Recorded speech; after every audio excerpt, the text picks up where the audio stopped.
사도신경으로 신앙 고백 드리겠습니다. 나는 전능하신 아버지 하나님 천지의 창조주를 믿습니다. 나는 그의 유일하신 아들 우리 주 예수 그리스도를 믿습니다. 그는 성령으로 잉태되어 동정녀 마리아에게서 나시고 본디오 빌라도에게 고난을 받아 십자가에 못 박혀 죽으시고 장사된 지 사흘 만에 죽은 자 가운데서 다시 살아나셨으며 하늘에 오르시어 전능하신 아버지 하나님 우편에 앉아 계시다가 거기로부터 살아있는 자와 죽은 자를 심판하러 오십니다.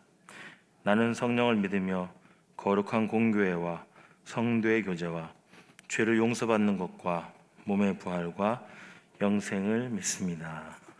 아멘. 찬송가 336장입니다. 찬송가 336장.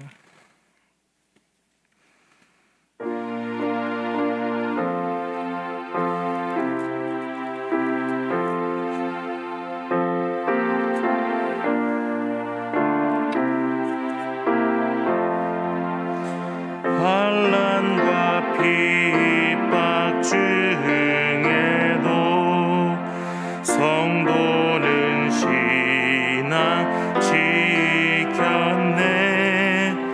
이 신앙 생각할 때에 기쁨이 충만하도다. 성도의 신앙 따라서 죽도록 충성하겠네. 옥중에 매인 성도나 양심은 자유 얻었네. 우리도 고난 받으면 죽어도 영광 되도다. 성도의 신앙 따라서 죽도록 충성하겠네. 성도의 신앙 본받아 원수도 사랑하겠네. 인자한 언어 행실로 이 신앙 전파하리라. 성도의 신앙 따라서 죽도록 충성하겠네.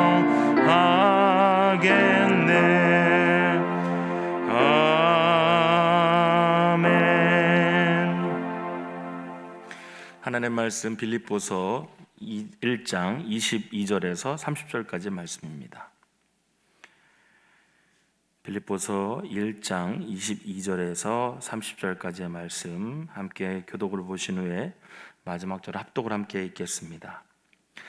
그러나 만일 육신으로 사는 이것이 내 일의 열매일진데 무엇을 택해야 하는지 나는 알지 못하노라. 내가 그들 사이에 끼었으니 차라리 세상을 떠나서 그리스도와 함께 있는 것이 훨씬 더 좋은 일이라 그렇게 하고 싶으나 내가 육신으로 있는 것이 너희를 위하여 더 유익하리라. 내가 살 것과 너희 믿음의 진보와 기쁨을 위하여 너희 무리와 함께 거할 이것을 확실히 아노니 내가 다시 너희와 같이 있으므로 그리스도 예수 안에서 너희 자랑이 나로 말미암아 풍성하게 하려 함이라. 오직 너희는 그리스도의 복음에 합당하게 생활하라. 이는 내가 너희에게 가거나 떠나 있으나 너희가 한 마음으로 서서 한 뜻으로 복음의 신앙을 위하여 협력하는 것과 무슨 일에든지 대적하는 자들 때문에 두려워하지 아니하는 이 일을 듣고자 함이라. 이것이 그들에게는 멸망의 증거요 너희에게는 구원의 증거니 이는 하나님께로부터 난 것이라. 그리스도를 위하여 너희에게 은혜를 주신 것은 다만 그를 믿을 뿐 아니라 또한 그를 위하여 고난도 받게 하려 하심이라. 함께 읽겠습니다. 너희에게도 너희에게도 그와 같은 싸움이 있으니 너희가 내 안에서 본 바요 이제도 내 안에서 듣는 바니라. 아멘. 기도하겠습니다. 좋으신 아버지 하나님, 은혜를 감사합니다. 지난 간밤에도 주님 품 안에서 편히 쉬게 해주시고 또 이 새벽에도 저희들을 주 앞에 불러주심을 감사합니다. 오늘도 저희들에게 새날 주시고 또 생명 주시고 건강 주셨는데 이 한 날도 주님과 더불어 동행하게 하시고 주를 기쁘시게 하는 한 날 되게 하여 주옵소서. 이 새벽에도 주님께 감사의 예물과 또 1000번째 예물을 드립니다. 하나님 아버지, 믿음으로 또 순종으로 감사함으로 드리는 예물을 주님께서 기뻐 받으시며 약속하신 하늘의 복과 땅의 복으로 충만하게 채워 주옵소서. 주의 은혜로 종의 가정들을 형통케 해주시며 그 자녀들을 축복하여 주옵소서. 예수님의 이름으로 축복하며 기도하옵나이다. 아멘. 이 새벽에도 주의 은혜와 축복이 함께 하시기를 축원합니다. 오늘 우리 하원교 집사님 아버님 위로 예배가 있습니다. 장례식은 이제 아버님의 논산제일교회를 다니셨기 때문에 논산제일교회에서 장례를 다 주관하고요. 저희는 오늘 오후 4시에 이제 위로 예배를 드립니다. 교회에서는 3시 20분에 출발하도록 그렇게 하겠습니다. 오늘 이제 이 빌립보서에 있는 그 사도 바울의 말씀은 이제 사도 바울이 이제 감옥에 갇혀 있으면서 빌립보 교인들한테 이제 이 서신을 쓴 것입니다. 바울이 이제 2번 감옥에 이제 갇히게 되는데 이 첫 번째 갇혔을 때에는 이제 풀려나게 됩니다. 무죄로 풀려나게 됐다가 그 사이에 어떤 이제 일이 또 벌어지게 되냐면은 로마 대화재 사건이 벌어집니다. 그래서 우리가 이제 통성경을 공부하시면서 이 성경의 말씀과 그 사이사이에 들어있는 역사를 여러분들이 좀 이해를 하시면 성경을 훨씬 더 이해하기 좋습니다. 그래서 이제 이 빌립보서를 쓸 때에는 사도 바울이 이제 사도행전에 보면은 예루살렘에서 그 바리새인들이 사도 바울을 죽이려고 했었죠. 이제 거기로부터 사도 바울이 이제 결국은 이제 자기를 보호하기 위해서 이제 상소한 겁니다. 황제 앞에서 재판을 받겠다 하고 상소를 하게 됐고, 이제 그것 때문에 사도 바울이 이제 로마로 압송이 돼서 오늘 본문에 나온 이 감옥에 있는 사건이 벌어진 거예요. 그래서 이 감옥에서 쓴 것이 이 빌립보서입니다. 그 후에는 이제 무죄로 풀려납니다. 무죄로 풀려났다가 그리고 난 다음에 그 사이에 로마 대화재 사건이 벌어지는 겁니다. 로마 대화재 사건이 벌어지면서 다시 2차 투옥이 되고 이때 바울은 순교하게 됩니다. 그래서 이제 이 빌립보서를 쓰고 난 다음에는 사도 바울이 일시적으로 풀렸다가 다시 이제 감옥에 갇히는 상황이 벌어지는 것이죠.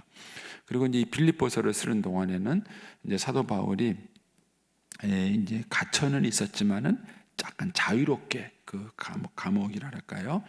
그 안에서는 좀 이렇게 좀 어느 정도 자유를 가지고 생활할 수 있는 그런 형편이었습니다. 그래서 이제 자기를 찾아오는 손님들을 맞이할 수도 있었고 또 이제 그들에게 복음도 전할 수 있는 이제 그런 이제 상황 속에서 이제 이 빌립보서가 쓰여진 것입니다. 여기 보면 이제 22절에 이제 바울이 이렇게 얘기하죠. 그러나 만일 육신으로 사는 이것이 내 일의 열매일진데 무엇을 택해야 할는지 나는 알지 못하노라 그랬습니다. 사도 바울이 이제 감옥에 갇혀 있을 때 이제 우리야 이제 이미 결과를 아니까 사도 바울이 나온다는 걸 알았지만 사도 바울 본인의 입장에서는 이제 이 감옥에서 죽게 될지 살게 될지 모르는 상황이었죠. 그리고 또 바울을 시기하는 사람들은 이번 기회에 바울이 갇혀 있다가 이제 죽기를 바랐는지도 모르겠죠. 그런데 이제 이런 상황에서 사도 바울은 내가 살든지 죽든지 그거는 중요하지 않다 이렇게 말을 하는 거예요. 우리가 어제 봤던 20절 말씀에 보시면 나의 간절한 기대와 소망을 따라 아무 일에든지 부끄러워하지 아니하고 지금도 전과 같이 지금이 있고 전이 있잖아요. 지금 이 순간이나 예전이나 이런 거예요. 어제나 오늘이나 이런 것입니다. 같이 온전히 담대하여 살든지 죽든지 내 몸에서 그리스도가 존귀하게 되려 합니다. 그러니까 사도 바울은 사는 목적이 뭐냐면은 그리스도를 존귀하게 해서 사는 거예요. 그렇다면은 내가 그리스도를 존귀하기 위해서 죽는다면 그것도 괜찮다는 거예요. 그러니까 사도 바울의 삶의 목표, 사도 바울의 삶의 목적이 예수님이기 때문에 내가 지금 예수님을 위해서 살고 있는데 내가 예수님 때문에 죽는다면 난 그것도 괜찮다는 거예요. 그래서 이제 21절에 이런 얘기를 하는 겁니다. 이는 내게 사는 것이 그리스도니 죽는 것도 유익함이라. 예. 사도 바울은 죽음을 두려워하지 않았습니다. 왜냐하면 내가 그리스도를 위해서 사는 건데 그리스도를 위해서 내가 죽을 수 있다면 그것도 나는 행복이다. 이렇게 얘기를 하는 것입니다. 그러면서 이제 오늘 읽은 본문 23절을 봐보세요. 23절에 가면 이렇게 말합니다. 내가 그 둘 사이에, 그 둘은 뭐죠? 사느냐 죽느냐 하는 그 둘 사이에 끼었으니 차라리 세상을 떠나서 그리스도와 함께 있는 것이 훨씬 더 좋은 일이다. 이렇게 말해요. 그러니까 사도 바울은 죽음을 뭐라고 표현했냐면은 그리스도와 함께 있는 것이다. 이렇게 표현했습니다. 여러분 죽음이 뭐라고 생각하십니까? 뭐가 죽음이세요? 현대인들을 이렇게 바라보고 이제 크리스찬들을 바라보면은요, 크리스찬들이 죽음에 대한 생각이 일반인들하고 크게 다르지 않은 것이 안타까워요. 그래서 우리가 노후를 준비한다 그러면은요, 그 노후를 준비하는 게 이 땅에서 오래 살 생각을 하세요. 오래 살 생각을 하는 거예요. 그게 정말 노후 준비인가? 그게 노후 준비인가? 근데 이제 사도 바울은 예수님이 인생의 목표고 죽음을 뭐라고 생각했냐면은 그리스도와 함께 있는 거예요. 함께 있는 것입니다. 그러니까 주님께서는 십자가 우편 강도에게도 그런 얘기를 했죠. 내가 오늘 나와 함께 낙원에 있을 것이다. 그러니까 천국은 하나님과 함께 있는 곳이에요. 그 엄밀한 의미에서 우리가 삼위일체적으로 말을 한다면은 우리는 예수님은 하나님 보좌 위에 계신 거예요. 지금 우리 안에 계신 분은 성령님이세요. 그러니까 삼위일체적으로 말하면은 우리는 예수님과 떨어져 있는 거예요. 그런데 내가 이제 죽음을 함으로써 내가 예수님한테 가는 거예요. 그러니까 바울은 너무 좋은 거예요, 그게.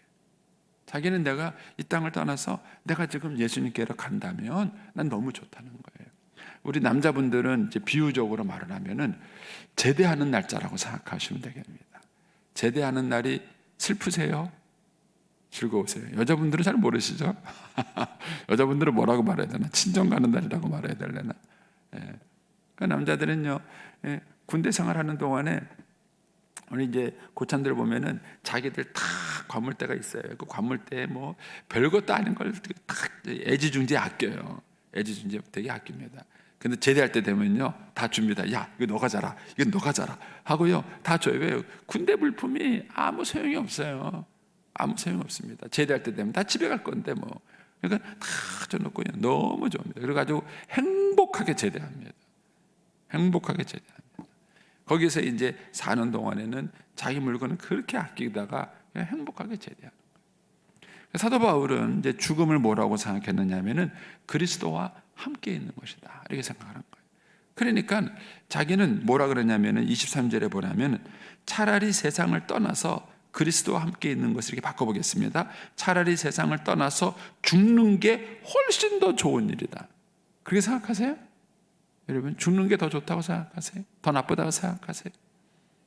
크리스찬들이 이런 사상관이 좀 불분명해요. 사도 바울은 내가 차라리 죽는 게 더 좋다. 이 세상보다 난 죽는 게 더 좋다. 그리고 뭐라 합니까? 그렇게 하고 싶대요. 할 수 있다면 난 그렇게 하고 싶다. 나 그렇게 해서 빨리 세상 정리하고 나는 주님께 가고 싶다. 이거예요. 그러나 내가 아직은 더 살고 싶다. 이런 얘기를 하는 거예요. 근데 왜 사느냐? 그 이유가 22절이에요. 22절에 보면은 그러나 육신으로 사는 이것이, 내가 지금 살아있는 이것이 내 일의 열매라는 거예요. 그 열매가 뭐냐? 24절에 가면은 내가 육신으로 있는 것이 너희를 위하여 더 유익하니 내가 살 것과 너희 믿음의 진보와 기쁨을 위하여 너희 무리와 함께 있을 이것을 확실하는 거예요. 사도 바울은 이 땅에 살아있는 동안에 목표가 있었어요. 그거는 뭐냐면 빌립보 교인들, 빌립보 교인, 여기서는 이제 빌립보 교인이지만은 빌립보 교인 하나만 말하는 건 아니에요.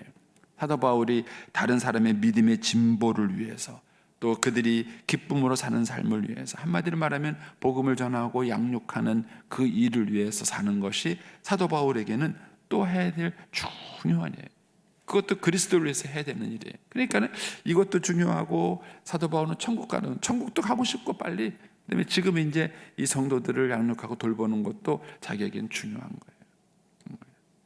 이번에 이제 아직 제가 장로님들한테 말씀을 안 드렸는데, 미리 새벽기도니까 미리 얘기할게요.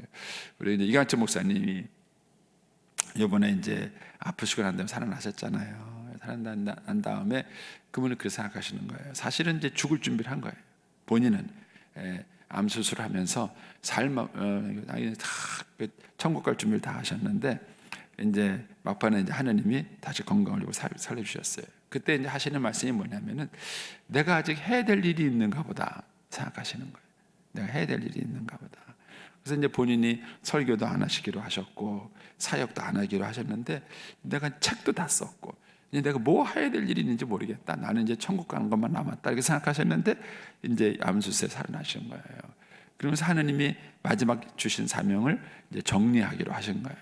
근데 그 중에 하나가 뭐냐면 간증설교예요. 간증설교. 자기는 하나님이 일반 설교는 하지 말라 그러셨으니까 이제 안 하시겠다는 거예요. 근데 자신이 이제 그 살아온 그 삶의 스토리 자체가 하나님이 만들어 주신 삶이에요. 이게 이강천 목사님의 그 삶의 스토리 자체가 하나님이 복음을 전하기 위한 도구로 써먹기 위해서 만들어준 스토리예요. 이제 그분이 그래서 자신의 간증을 설교를 해야 되겠다는 생각을 하셨어요. 이제 그래서 저희 교회에 오셔요. 제가 약속을 해놨습니다. 이제 당회에서 결정을 해야 돼요. 네. 제가 이제 저는 약속을 해주셨어요. 근데 그때 꼭 오셔서 들으세요. 꼭 오셔서 들으세요.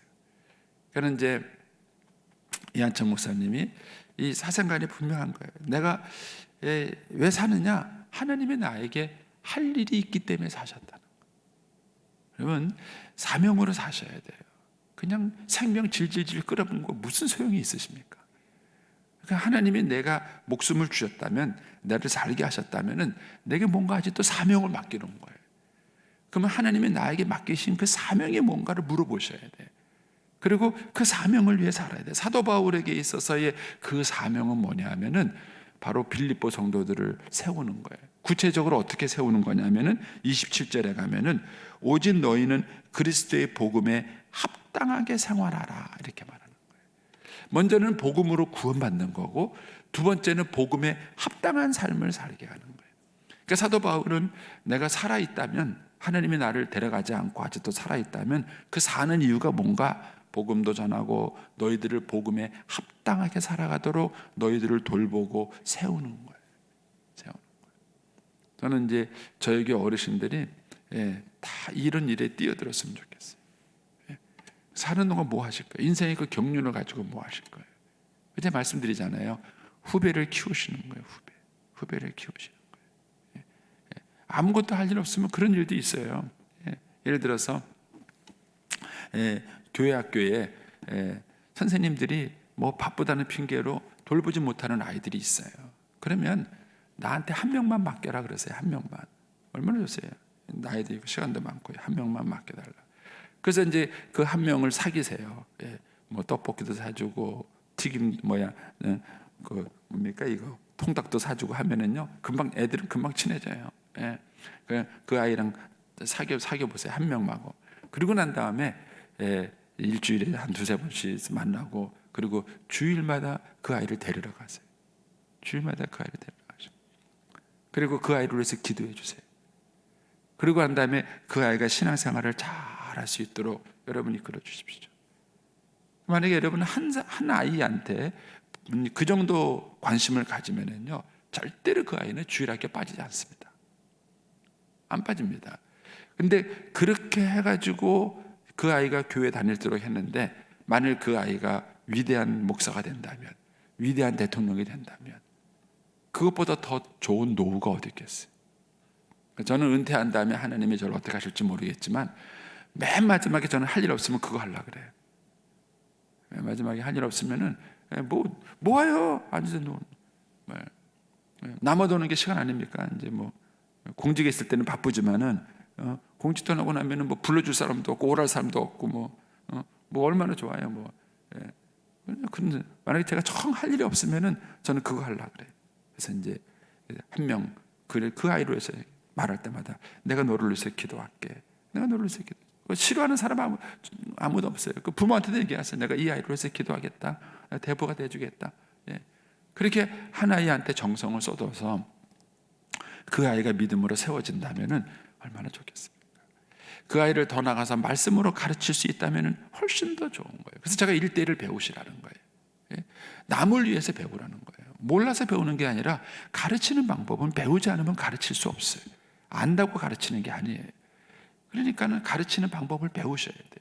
여러분들이 1대1을 배우시고 그것을 가지고 누군가의 신앙을 도와주고 그 사람의 신앙을 세워줘서 그 사람의 믿음 안에 잘 세웠어요. 여러분 생각해 보세요. 어제도 이제 어떤 분이 저한테 전화가 왔어요. 목사님 감사합니다. 밑도 끝도 없이 뭐가 감사하다는지 모르겠어요. 그랬더니 뭐예요? 어제 제 새벽 설교를 들었어요. 여기는 안 나오셨어요. 영상으로 들었나 봐요. 자기 인생의 갈등이 참 많았다는 거예요. 그런데 그 이유를 알았다는 거예요. 그게 뭐냐면 주어가 안 바뀌었다는 걸 알아요. 내가 아직도 내가 살았습니다. 지금 내가 갈등이 많고 고민이 많은데 그게 많은 이유가 내가 죽지 않아서 행동한 걸 알았습니다. 그래서 자기가 이제 주어를 바꾸겠다는 거예요. 저보고 고맙다고 전화 왔어요. 여러분 만약에 한 가장이 이렇게 인생과 삶을 방황하다가 그 사람이 만약에 철이 들면 그 한 사람 사는 게 아니에요. 그 사람 때문에 가정이 살고 자녀가 사는 거예요. 근데 그런 일에 내가 쓰임 받는다면 행복하지 않으세요? 네? 내가 한 사람을 잘 설득하고 내가 한 사람에게 잘 사랑을 쏟아붓고 내가 한 사람에게 정성을 들여서 그 한 사람이 변화되고 달라져서 한 가정이 달라진다면, 그리고 그 가정이 달라지고 그 아이들이 달라진다면 세상에 그것만큼 보람 있는 일이 어디 있어요? 저는 여러분들이 그런 사도 바울은 그 가치를 알았기 때문에 나는 예수님 만나러 천국 가고 싶다는 거예요. 그게 훨씬 더 좋대. 자기는 이 땅이 끝 하나도 미련이 없어요. 하나도 미련이 없어요. 천국에 가고 당장 가고 싶은 거예요. 그런데도 또 하나 갈등이 뭐냐면 이 땅에서 다른 사람들을 도와서 영적으로 세우고 그들을 기쁨의 모습으로 세워주는 이것도 자기는 너무 좋은 거예요. 그러니까 이 둘 사이에 사도 바울은 끼인 거예요. 이 둘 사이에 천국도 가고 싶고 그 다음에 이 사람들도 돌보고 싶고 사도 바울은 그렇게 얘기를 하는 거예요. 그래서 내가 살아있는 것은 너희를 위해서는 내가 사는 것이 유익하고 나 자신을 위해서라면은 나는 지금 당장이라도 천국 가고 싶다. 이 마음이 있는 거예요. 이런 마음이 있는 바울을 시기해가지고 밖에서는요 바울을 모함해요. 근데 바울은 그런 시기에 안 걸리는 거예요. 너희들이 나보고 감옥에 나오지 말고 죽으라고 기도하는데 나 좋아, 나 괜찮아, 나 이 감옥에서 안 나가도 돼, 나 여기서 순교해도 돼, 나 이거 너무 천국 가는 게 너무 좋아. 여러분 이런 마음을 가지고 살아가는 바울을 대적자들이 결코 바울을 자극할 수 없어요. 그러니까 어떤 사람이 나를 모함하고 다니고 비난하고 다니는 것 때문에 내가 화났다, 그 사람 때문에 화난 게 아니에요. 내 마음이 정리가 안 돼서 화가 난 거예요. 내 사상관이 분명하고 내 마음이 딱 정리가 됐으면 그 사람이 나를 헐뜯고 다니든 비난하든 그거 열받을 거 없어요. 사도 바울은 지금 하나도 화가 안 나는 거예요. 그래 뭐 상관없다, 나는 여기서 죽어서 너무 좋고 죽어도 천국 가니까 너무 좋고 또 살아서 나가도 내가 하느님 나에게 맡겨진 사명을 감당할 거니까 난 괜찮다. 그 사람들 때문에 내가 속상하고 아프고 그럴 거 없다, 이렇게 지금 바울은 얘기하는 것입니다. 바울은 이 사생관이 분명한 거예요. 내가 사는 것이 예수니까 주는 것도 예수다, 이렇게 이제 분명하게 얘기를 하는 것입니다. 그러면서 바울이 그렇게 얘기를 하지요.